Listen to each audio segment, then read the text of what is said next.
Good day and welcome back to Elementary 72 Gaming. Now, this is the conclusion of the last possible family for who I suspect to be Arkraptors' daughter. And this is the only one which would have a possible candidate, and a candidate who relates to a lot more than just one topic in the entire story. Someone who would make a huge impact if they showed up, if this was the case for this particular individual. Right? When it comes to the princesses of Jahad, there is one princess who is even more mysterious than any other princess who we've run into before. And that is Maria. And the reason why I say she's so suspicious and why she's so unlikely is because of the fact that she just appeared out of nowhere one day. Right? That's what's said in Kun Aguero, Agnes's thoughts of when this happened. This princess appeared out of nowhere and he betrayed his sister. This was on the hidden floor when he was talking to them about his sworn enemy, his adoptive sister. And it's only after this that it came to me that this was a possibility for who Arkraptors' daughter was. It would be Maria. She's the only person who fits in enough. An unknown princess from an unlikely family, right?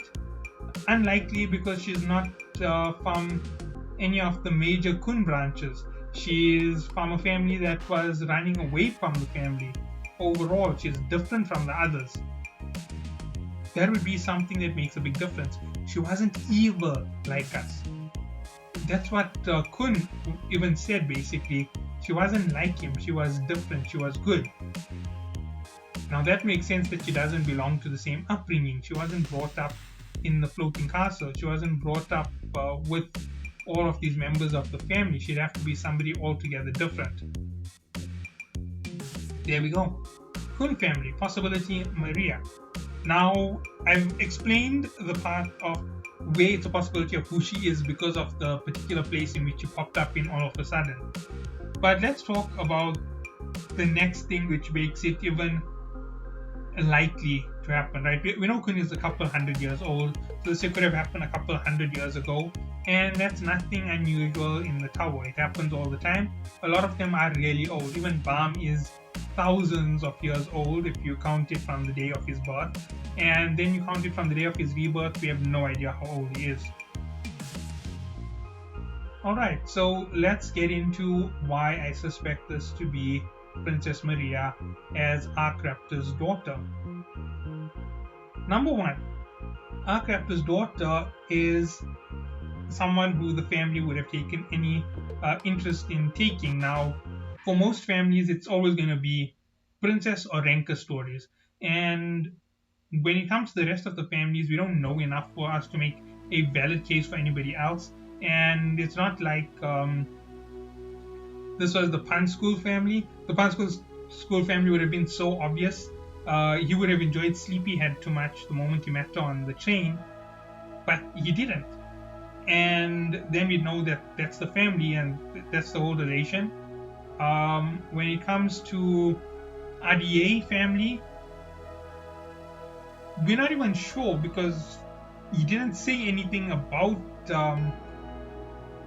White reminding him of his daughter or anything of the sort, so we don't know. And it's just one image of her where her hair is blacked out in a flashback, and we know that flashbacks can be really deceiving in Tower of God because it's happened before. You've seen a flashback from somebody else where they describe someone and the person who shows up is completely different, right? We've seen that happen for one or two pieces of the story, and how they cloak them up and how they change their images slightly.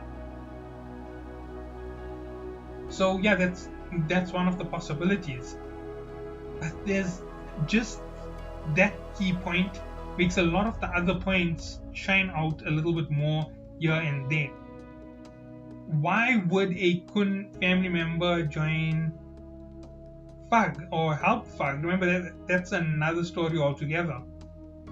Because Princess Maria is trying to do whatever Marshani wants to do, and I suspect Marshani is one of the elders of Fug, one of the chaotic mishaps one of these weird individuals who joined FUD for her own personal reasons at some point or the other. You might be thinking, no, she can't be. She's a squadron commander for Jihad. No way she's gonna betray them in that. But you never know because this is Tower of God. Betrayal is like second nature to just about everybody, and this wouldn't shock me in the least to find out that all of this craziness was orchestrated by Mashni lending a princess to Fug to force them on the line to get an army to cause a war.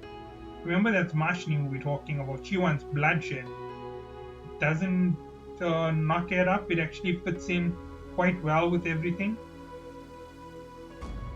Ooh, that was quite a mouthful to actually just explain in the smallest part of it. I can only imagine how big the story is going to get as we get on to see it in the story itself. So with what I just went over, we have a possibility for this unknown princess to be Kun's Maria, his sister. Right? And that also gives us other plot points on all of this here, right? Half sister, remember he said that they're basically. Actually, no, that doesn't make any sense anymore now that I think about it. We don't know if she's a direct descendant, right? We don't know which family she comes from. We don't know what's the story over there. We don't know if it's Marco Asensio's family. We don't know whose family she belongs to exactly. We just know that she's a princess from an unlikely place, right? And that's the thing about all of this. We're going to eventually have to come to terms with it. And if it's a Kun family story, all of this makes a lot of sense. Hiding stuff and cloak and dagger and betraying each other makes absolute sense. But the one thing which makes Kun very special is Kun is a direct descendant. Maria could be a second generation descendant, a grandchild of the Kun family. We'll find that out when this goes through in the Princess arc, which is after the Nest arc as far as I know. So we know that something is going on with the princesses. So we're likely going to catch up with Ender Rossi. We're going to catch up with Liliel and Shariel, more than likely. Yuri, Rapalista. We're going to find out what she's been plotting all this time. Rapalista is that big brain genius villain who puts all the pawns on the board and then she pulls a play at the last minute after everybody is in place. So we're going to get to see that. We're going to get to figure out what's going on. I hope that everything does go in accordance, and see you all then. Have a good day.